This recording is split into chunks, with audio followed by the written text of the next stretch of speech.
back with another episode. You know who it is. It's KG Money Green. Who I got to the, I'm still with this over the way. You know what I'm saying? It's your boy Kato the Don. You know what's going. Then who do I got to the right of that? It's Dylan the Connect. What's going on, everybody? And you must have think that we're like on a boat, on a ship, not on no Titanic.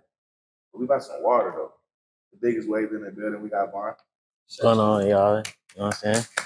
Long time coming. Oh, like sure. a lost map, bro. I've been telling this man for years to lock this down. But he said he had to wait for his project to drop. And he had to wait for the perfect time and perfect year. And there's no better year than 2024. Facts. So the first biggest question I got for you is, how did you even get into stepping into being a producer? So first, y'all know me, man. I was in band in high school and shit like that. Played drums, all type of shit. Then I started going to the studio with Bug, and he was rapping. And I seen that he was getting beats off YouTube. I tried rapping, but that rapping, it really wasn't for me.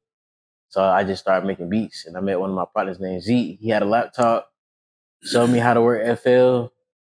And been making beats ever since. Yeah.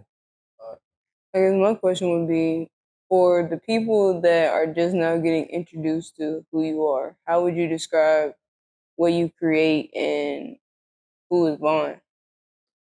First, I'll start off by saying Vaughn is a outgoing person, but at the same time, I'm an introvert. You know what I'm saying? Like, I'll be outside with a whole bunch of people that I'll be like to myself. But like with the music thing, like I describe my sound as like, real versatile. Like I can make R&B music, I can make rap music, I can really make anything. I done made a gospel beat, like I can do anything for real. So I'm just real versatile. Okay. So what would you tell somebody who just starting off making beats? Like, what would be the first thing you would tell them? First thing I tell you, don't worry about buying a whole bunch of drum kits, bro. All the drums sound the same. Regardless of what drum kit you get, they gonna all sound the same. What's really important is like VSTs having like different instruments like horns and pianos, all that type of stuff. Because that's what most of the rappers really be looking for. Like, yeah, the drums got to hit too, but it really be about that melody. If the melody not hitting, then it don't really matter. That's good. So whenever you like listen to a song or something, do you ever like hear when the producer made the beat? You're just like, damn, that nigga just fucked up. You ever like catch it like that? Yeah, it'd be a lot of big songs that done had charted on number ones or whatever. That 808s be out of tune, all type of stuff. But it just everything is music is like trial and error. Like everything not gonna be perfect all the time. Like I done made a beat where 808s is out of tune. You feel me? But you know what I'm saying? It still went with the beat, so it kind of balanced out. So. So I be walking to that mode, like just be at home, just all day, not watching TV. You know what I'm saying? Like, how does that work? No, you can bro. tell I don't make beats. I'm gonna keep it a buck, man. I don't even make beats every day, bro. Like I used to, like when I first started producing, I was trying to make like 10 beats a day. I was burning myself out because like I run out of ideas and start making the same stuff. You feel me? You don't want to keep making the same stuff. You want to switch it up. So like I can get inspiration from, like you said, just sitting down watching TV. I'll be watching TV and I hear something, then I get inspiration from that, or anything, or just going outside, being around my friends, and shit. But it just depends on the person. Me personally, I just go with the flow. You know what I'm saying? So yeah. Do you have anybody that you would want to work with? Shit, anybody, honestly, I work with everybody. As long as your music is good and we can vibe, you know what I'm saying? I'll work with you, but not nobody in particular. Like, you know what I'm saying? So, go ahead. For sure. So in regards to like your studio atmosphere, what have you learned from progressing as an artist? What's your ideal atmosphere for you to create? Shoot, as long as the bros in there, you know what I'm saying? We having a good time. Some other things that I don't really want to say, but you know what I'm saying? Good vibes. Good vibes, you know what I'm saying? We gonna be good. So as a producer, bro, like what? So when you hear something bad, like what be your reaction to it? Like Honestly, bro, I don't really react. I don't really react to stuff that be bad. If it's bad, I just don't listen to it. No, like somebody was making a song on your beat and shit bad. Oh, I tell the nigga, bro, that shit ass, bro. Okay, at least he being honest about it. Like, I'll be You need honest. Like, somebody telling y'all. I got day one partners who don't rap on my beats, and I was like, bro, that ain't it, bro. Like, go rethink it, bro. That's real. And I That's still real make shit. music with them to today. Like, you feel me? That's hard. So it be like that. We got to learn constructive criticism. Nah, Yeah. facts. Cause every beat I make don't be hard. You feel me? Facts. Just like every song Boog or Huncho make, every song don't be hard. You feel me? And I can tell them that, and we can be honest with each other. That's real. How'd you come up with the last project? Last project, shit, honestly, I didn't have a title for my project. I just knew I wanted to do one. And I was in the studio with one of my boys, YK, who actually featured on the album, excuse me. He made a song and he was like the biggest wave. And I was like, that shit hard. I just kept listening to the songs like, yeah, I'm gonna name my tape the biggest wave, whatever. We just ran with it. Yeah.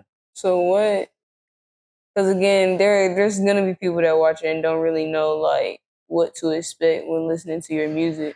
So when you're creating like a project, an album, what are you trying to portray in this biggest wave album? Like, what are you trying to get people to feel? I'm trying to show them like I'm a big wave myself. Like I can make all different types of waves of music. Like you feel me? My music have different vibrational waves. Like I can go R&B slow route, trap rap.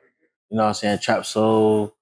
Like trap soul is like really my favorite genre though. Like I really tap into that trap soul. I ain't never really even heard that type of terminology before. Like, so like, what is trap soul for the audience that don't know? Trap soul is basically like a mixture of like trap rap with like R&B. Basically, it's like a mixture of both together. Like y'all know y'all listen to Bud Laurent music, right? Right. That's trap. You can consider that as trap soul. So do you feel like, not the line, but the Bible Belt got a lot to do with it? You know what I'm saying? Like a lot of soulful music. Yeah, definitely. Mm-hmm. R&B is generated from gospel music. Like they have a lot of the same kind of major and minor chords. You feel me? Mm-hmm. To you know what I'm saying, draw those vibrational waves. So with your music, what kind of attention do you want to draw? Honestly, I just want people to like my music. You feel me? I ain't really thought about the type of attention that I want to draw to it. You feel me? But I just want people to hear my music. Like you know what I'm saying? They can say, "Oh yeah, he made good music." You feel me? Mm-hmm. So that's really it. So as an artist, how would you say from who you are as a person versus like your artist persona, how has that artist persona kind of pushed and made you grow to be in these different environments, network with people and things of that sort? I ain't gonna lie. Like, so being a producer, it's definitely got me in rooms that I thought I'd never be in. Like, I done been in some rooms with some big artists that I never thought I'd meet. You feel me? Granted, you know what I'm saying, I probably haven't worked with none of these artists that I've been in rooms with, but I've been around them. I had conversations with them. You feel me? So just being who I am and being the personality that I have, like, it's gonna get me in the door regardless, whether I'm doing music or not. Mm. So that's my, you know what I'm saying? Kind of the same. So now we're in this day and age now where a lot of the artists went from making projects at like 26 on the album, 20 to 13 to 10. Now you just might get they call it album. What you gotta do to qualify for a Grammy, like 6 songs, or like you gotta be at least 6 minutes. Yeah. How do you tell an artist, like, well, I guess you really don't tell an artist, but how do you tell an artist essentially what's the right amount of songs for a project? See, what's crazy is me and my artist, you did D, we just dropped the collab tape, the EP. See, me personally, I wanted to drop like 10 or 12 songs, but he wanted to drop just 6. And the reason why he wanted to drop just 6, because yes, we do have a lot of songs together, but he like, you know, sometimes dropping a whole bunch of music at one time, it can like, it can hold you back a little bit because one, you still gaining a listening base, a fan base. Not everybody gonna appreciate that music that you're dropping right then and there. You feel me? Mm. So you got to take time. You got to really think about what you're dropping, because You don't want to just drop all your best shit right now, and then 2 years from now your fan base go up, but you ain't, you know what I'm saying, you ain't got that good music to drop, or you know what I'm saying, they just don't appreciate it the same. So it's also this other thing for like artists say they got to stick to one producer, or once like the fan people like, man, once that producer start messing with the artist, like their music shifted. They have a specific sound, but like how, but I also know when sometimes like I guess not even talk about the baby essentially, but like he had a specific sound, but then people were like, dang, we done heard this so much on the same beat, same style, same flow, it got repetitive. So how do you even being a producer let that not happen? I mean, that go back to being versatile and creative. You always got to create different vibes for the artist. Like, it was a point in time where a lot of my beats were starting to sound the same, and Huncho and Bud wouldn't rap on my beats because they were starting to sound the same. They'll start back going to YouTube, you feel me? Yeah. And that just pushed me to get more versatile, get more creative. Like, you know, you gotta give them different vibes so they have something to rap on.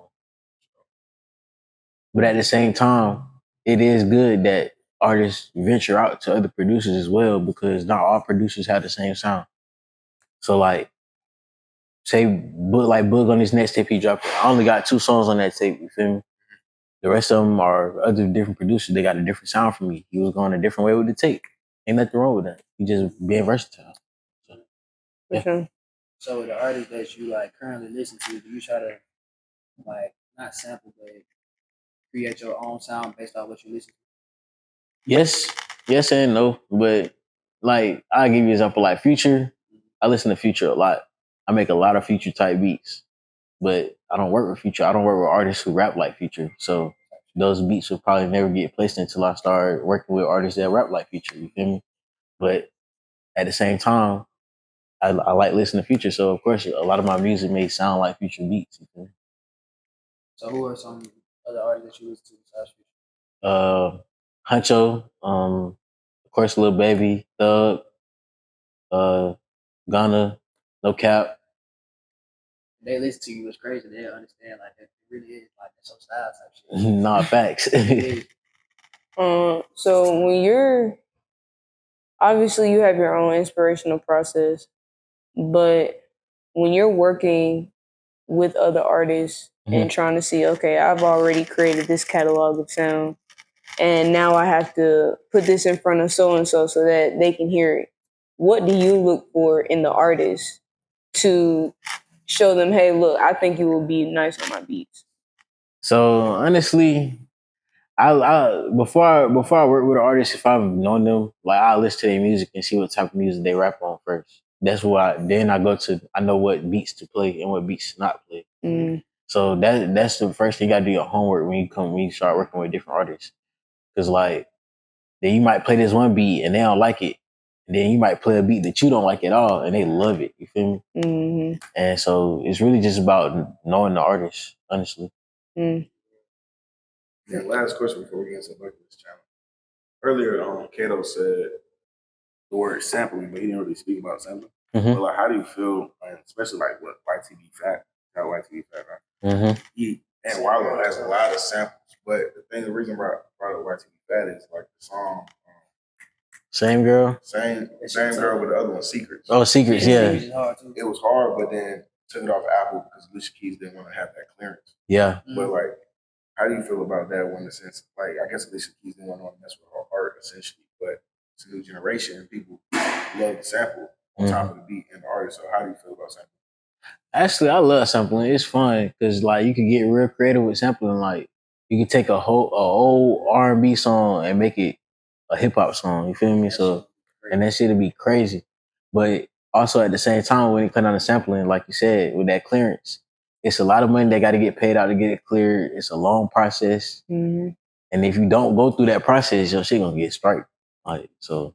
Yeah, and sometimes the original artist that created it or the composer of the music that you're using, sometimes they have their own conditions to allow that clearance. Like there will be some producers you can't cuss on the song that you create. Mm-hmm. And if you don't do that, okay, I'll give you the beat. Like yeah, facts. And you got to think about it.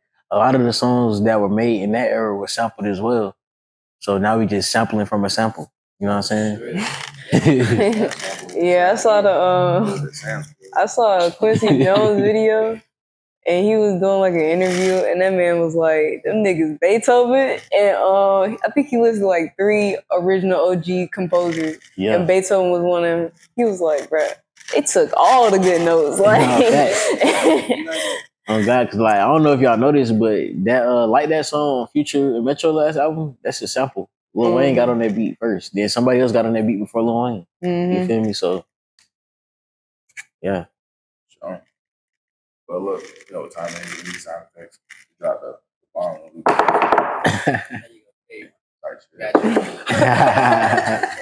If you don't know now, you know it's the bucket is a challenge.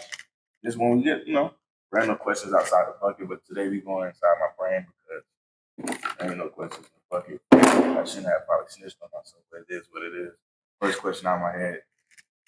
Would you rather jump out a plane or go on a submarine? I'd rather jump out a plane, bro. Yeah, for sure. I know how to swim, but I can't swim that good. Yeah. And I ain't trying to be like them white folks. Oh God. That's crazy. I forgot about that. I'm out playing too. Jump out the plane? Jump out the plane. Yeah. Jump out. That's the only way you're convincing me to jump out the Thank you, plane. bud. Jump out the plane? Yeah, well, I mean, I know people that are in the Marines, so they've told me like some of the back ends of what goes into the submarine operations. I just would not like to die like that if something were to go wrong. Like, I would rather at least be like, oh, a parachute. Yeah. Okay. Yeah. Oh, yeah. That's a lot of pressure. Yeah. I don't think the best swimmer can swim out of that. Like, Nah, thanks. I'm looking at this man's face. I just feel like he's gonna say something like this up. He gonna be like, water? Yeah, I want to go in the sub. I don't want to do anything crazy. I'd jump off the plane into the sub. That's it. This nigga. I'm gonna leave you over there, bro. I got one. Ron began, he go jewelry shop all the time.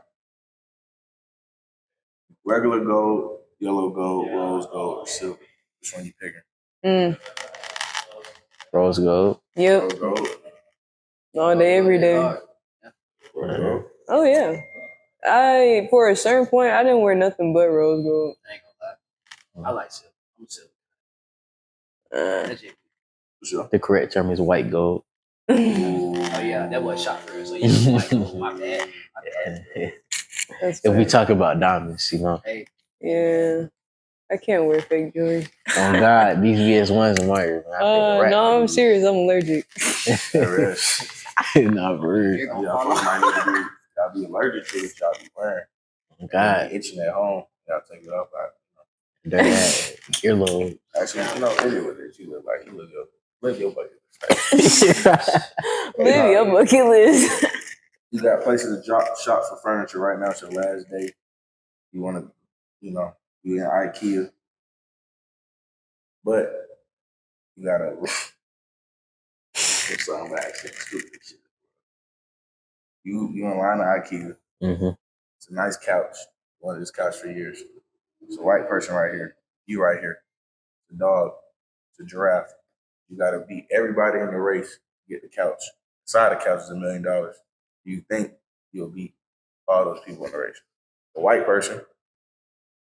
I should have put Usain Bolt in there. Usain Bolt, a dog, cheetah, a lion, a barn. Go ahead. And barn. Do you beat them in the race for $1 million to get the couch? We gonna do anything. I'm clipping Usain. I'm clipping Usain. And I'm taking off on everything else. I'm gonna get that couch. The cheetah too. So you cheetah? Oh, you didn't say that. Oh, I didn't hear that. My bad. So my question is, you buying $1 million couch? Huh? It's $1 million inside the couch. Oh, it's $1 million inside the couch. Yeah. Oh, I'm gonna go get that. Oh yeah, I'm gonna shoot these if I got to. I got blood money. I got lawyer money now. You got blood money. You straight. Pretty much the same. Yeah, for sure. That was too easy. Either that or like I'm gonna just give it to you. Like we don't switch this shit up. This shit happened yesterday. So look, it's another heist going on in Atlanta. They said Magic City. Cut the hole on top of the strip club, just like how they did in Onyx. You gotta finish They it. said, You ain't gotta ask me twice. damn, bro, y'all doing that too? Nigga, what? I'm mad they only got away with 250K. I'm trying to get away with half a meal. Oh shit! You niggas got a real fucking I want heist. the stash in the That never back heard in of the shit. manager office. Nah, for real. I didn't see that till this I'm gonna crack the morning. safe. Shit's crazy. That's wild. Cut a hole though. Who gave you a laser, bro? Like, Bro. Bro, niggas had that. They gonna put that shit on GTA. What? Yeah, They gonna put that shit on you GTA. don't have to. Last final question. anybody You hear gotta pick the that? movie title, all three of y'all. What would the movie be? And what's the movie title? But it gotta be a movie out. Don't make no bullshit up. Y'all check in the comments if they just making up a movie up. Wait, what was the The question? movie gotta be describe your life, but it gotta be a movie and what the movie about it. Describe you what movie is. Whoa. Beats. But That shit came out on Netflix. hell yeah, but You got to be stopped. but my storyline a little different though than what his would be though. You feel me? But that movie, Crazy. That was the last one I thought he was gonna say. That shit was studio. yeah. Oh That's shit. what describe it. That's it. Talk. The man said you got to be stopped. Hit me right quick. I ain't thought about shit like that. Hold on, wait. Don't skip you, nigga. I gotta go next. You go. Yeah, what's your movie, bro? Movie Nobody. The movie Nobody. Nobody. Because he was just a chill nigga. And then it was called Nobody. He was a rich nigga that was a CIA agent, but nobody knew about none of that shit. The time was right. So I'm really nobody, y'all. I'm really somebody. Oh God, Like shit. it's $1 million man. Like shit. But that ain't got caption. No Drake. Well, shit, I don't know that. That'd be black. No dude. Drake, there's a lot of shit going on with them. Drake went out bad. There's a lot of shit going on with that situation. Yeah, no, that ain't none of my business. What be the movie though? Hey. I said Nobody. He said Beats. Oh, you got a movie? Oh, for sure. You said Yeah, I was just, bro, me TV shows too, was me easy, too, me TV too. shows late too easy. But technically, it was like a movie series type of like Netflix type joint. It was a good one though. Are you trying to persuade the TV show to use it? What is the TV show? What's the TV show? What is the TV show? Persuaded her way. Okay, here's my argument. So, do you know the movie Self-Made Madam C.J. Walker? Yeah, I watched it one time. Okay, so that would be what I would say. Like, I feel like that would be a good depiction of my life, just in a different era. For sure. I feel like if it were to be redone, I'd put some modern shit in there. Yeah, definitely. Halo. shit. I can't think of no movie. Like, Pick a TV show, bro. all right, bet, Martin. Martin? Yep. Yeah, we have it, guys. Like be in the house. Real shit. Martin. So, Now let's make this a complete sentence.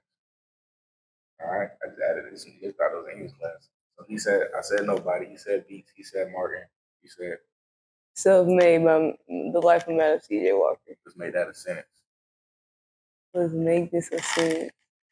What the fuck? Martin became self-made making beats because people thought he was nobody. And with that being said, it's KG Money Green. Who I got to the right of me? Bongo crazy. I got This cat all the time, bro. who I got to the right of them? It's Dunlop the Connect. Oh wait, who you got to the right of Kato? It's Dunlop the Connect. Where can we find your stuff at Vaughn and tell us about the most recent stuff you got coming out? For sure, y'all can find me on Instagram at Bongo Crazy _. You know what I'm saying? Y'all know I just dropped the tape, of course. But next, me and my boy 2-3, we dropping a collab tape. Can't give y'all a date yet, but it's on the way. You know what I'm saying? Got some more music on the way, but y'all see about it. Just tap in. Sure, make sure you get y'all bikinis, y'all swim trucks, beach towels, biggest wave coming soon. Summertime, go crazy. Go to water in the comments. Peace.